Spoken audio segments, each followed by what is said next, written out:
November 20ஆம் தேதிக்கான current affairs பார்க்க போகிறோம். Current affairs 1, புவிசார் குறியீடு வழங்கும் அமைப்பு. புவிசார் குறியீடு என்பது ஒரு குறிப்பிட்ட இடத்தில் கிடைக்கக்கூடிய அந்த பகுதிக்கென்று சிறப்புடைய பொருளுக்கென்று ஒரு குறியீடு கொடுக்குறாங்க. அந்த குறியீடை வழங்கும் அமைப்பு மத்திய தொழில் மற்றும் வர்த்தகத்துறை அமைச்சகம். மத்திய தொழில் மற்றும் வர்த்தகத்துறை அமைச்சகம் தான் புவிசார் குறியீடு கொடுக்குறாங்க. இப்போ உதாரணமாக தமிழ்நாட்டில் காஞ்சிபுரம் பட்டு, ஆரணி பட்டு, திண்டுக்கல் பூட்டு, கோவில்பட்டி கடலை மிட்டாய், இப்படி ஒவ்வொரு பகுதிக்கென்று சிறப்புடைய பொருள்களுக்கு புவிசார் குறியீடு கொடுக்குறாங்க. அதை கொடுக்கின்ற அமைப்பு தான் மத்திய தொழில் மற்றும் வர்த்தகத்துறை அமைச்சகம். 2002ஆம் ஆண்டு முதல் இந்த புவிசார் குறியீடானது வழங்கப்பட்டு வருகின்றது. இதுவரை தமிழ்நாட்டில் 61 வகையான பொருட்களுக்கு புவிசார் குறியீடு கொடுத்துருக்காங்க. கரண்ட் அஃபேர்ஸ் 2,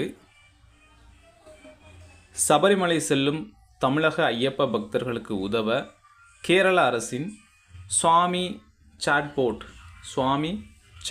என்ற செயலியானது உருவாக்கப்பட்டுள்ளது. இந்த செயலி மூலமாக சபரிமலை செல்லும் பக்தர்களுக்கு வேண்டிய உதவிகள் இந்த செயலி மூலமாக பெற்றுக்கொள்ள முடியும்.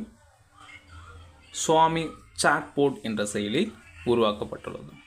கரண்ட் அஃபேர்ஸ் 3,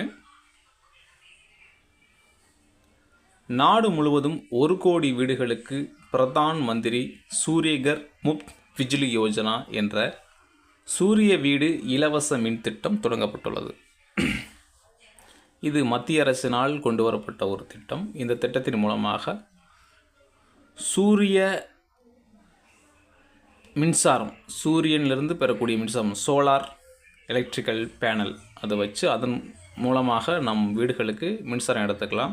ஸோ அப்படி இலவச மின் திட்டம் தருவதற்காக தொடங்கப்பட்ட திட்டம் தான் பிரதான் மந்திரி சூரியகர் முஃப்த் பிஜ்லி யோஜனா. மின்சாரம் இல்லாத வீடுகள் இருக்கக்கூடாது என்பதற்காக, மின்சாரத்தை கொண்டு வருவதற்காக ஒரு புதுப்பிக்கப்பட்ட முறையில் ரெனியூபிள் எனர்ஜி, சோலார், அதன் மூலமாக மின்சாரத்தை தயாரிக்கக்கூடிய வசதி ஒவ்வொரு வீடுகளுக்கும் கொடுக்குறாங்க. அதுதான் பிரதான் மந்திரி சூரியகர் முஃப்த் பிஜ்லி யோஜனா திட்டத்தின் முக்கிய நோக்கம். கரண்ட் அஃபேர்ஸ் 4, உலக மரபு வார விழா ஆண்டுதோறும் நவம்பர் 19 முதல் நவம்பர் 25ஆம் தேதி வரை கொண்டாடப்பட்டு வருகின்றது. உலக மரபு வார விழா நவம்பர் 19 முதல் 25 வரை கொண்டாடப்பட்டு வருகின்றது. இதே நவம்பர் மாதத்தில் நூலக வார விழா நவம்பர் மாதம் 14 முதல் 19 வரை கொண்டாடப்பட்டது. அதுபோல் உலக மரபு வார விழாவானது நவம்பர் 19 முதல் 25 வரை கொண்டாடப்பட்டு விட்டது. கரண்ட் அஃபேர்ஸ் 5, கோகோ உலகக்கோப்பை போட்டிகள் முதன்முறையாக இந்தியாவில் வரும் 2025இல் டெல்லி இந்திரா காந்தி உள் விளையாட்டரங்கில் நடைபெற உள்ளது. வருகின்ற ஆண்டு 2025இல் கோகோ உலகக்கோப்பை போட்டிகள் இந்தியாவில் புதுடெல்லியில் நடைபெற இருக்கின்றது. புதுடெல்லியில் உள்ள இந்திரா காந்தி உள் விளையாட்டரங்கில் இந்த போட்டியானது நடைபெற இருக்கின்றது. கரண்ட் அஃபேர்ஸ் 6, அமெரிக்காவில் நடைபெற்ற 6வது கேரம் உலகக்கோப்பை தொடரில் தமிழ்நாட்டைச் சேர்ந்த காசிமா, 17 வயது உடைய காசிமா 3 பிரிவுகளில் தங்கம் வென்று சாதனை படைச்சிருக்காங்க. 3 பிரிவுகளில் தங்கம் வென்று சாதனை படைச்சிருக்காங்க கேரம் விளையாட்டில். இது அமெரிக்காவில் நடைபெற்றது, குறிப்பிடத்தக்கது. கரண்ட் அஃபேர்ஸ் 7, எந்த அமைப்பு 1981இல் ICRIER ஐ நிறுவியது? இந்த ICRIER என்பதற்கான full form Indian council for research on international economic relations. நம்மளுடைய நிதி அமைச்சகம், ஃபினான்ஸ் மினிஸ்ட்ரி தான் 1981இல் Indian council for research on international economic relations இந்த அமைப்பை உருவாக்கியுள்ளது. Current affairs 8. மலைநாடு என்று அழைக்கப்படும் புவியியல் பகுதி எது? மேற்கு தொடர்ச்சி மலையினுடைய அடிவார பகுதி தான் மலைநாடு என்று அழைக்கப்படுகின்றது. Current affairs 9. இந்தியாவில் எந்த மாநிலத்தில் அதிக பெண் கவுன்சிலர்கள் உள்ளனர்?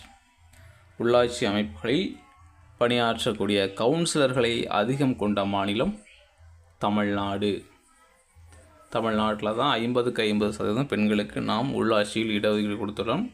எனவே பெண் கவுன்சிலர்களின் எண்ணிக்கை இங்கே அதிகமாக உள்ளது. Current affairs 10. சிபிஏஎம்மின் முக்கிய நோக்கம் என்ன? சிபிஏஎம்னுடைய full form carbon border adjustment mechanism. Carbon border adjustment mechanism இதனுடைய முக்கிய நோக்கம் கார்பனுடைய கசிவை தடுப்பது. Current affairs 11. கார்பனின் மிக சமீபத்தில் கண்டுபிடிக்கப்பட்ட புற வேற்றுமை வடிவம் என்ன? கிராஃபின். ஃபுல்லரின்லாம் ஏற்கனவே நமக்கு இருக்குது. அதற்கு அடுத்தபடியாக கிராஃபின் என்ற ஒரு கார்பனின் புதிய புறவேற்று வடிவத்தை கண்டுபிடித்துள்ளனர். Current affairs 12. இந்தியாவின் 56வது புலிகள் காப்பகமாக அறிவிக்கப்பட்டது எது? சத்தீஸ்கர் மாநிலத்தில் உள்ள குரு காசிதாஸ் தாமோர் பிங்லா புலிகள் காப்பகம் இந்தியாவினுடைய 56வது புலிகள் காப்பகமாக அறிவிக்கப்பட்டது. சத்தீஸ்கர் மாநிலத்தில் உள்ள குரு காசிதாஸ் தாமோர் பிங்லா. நன்றி.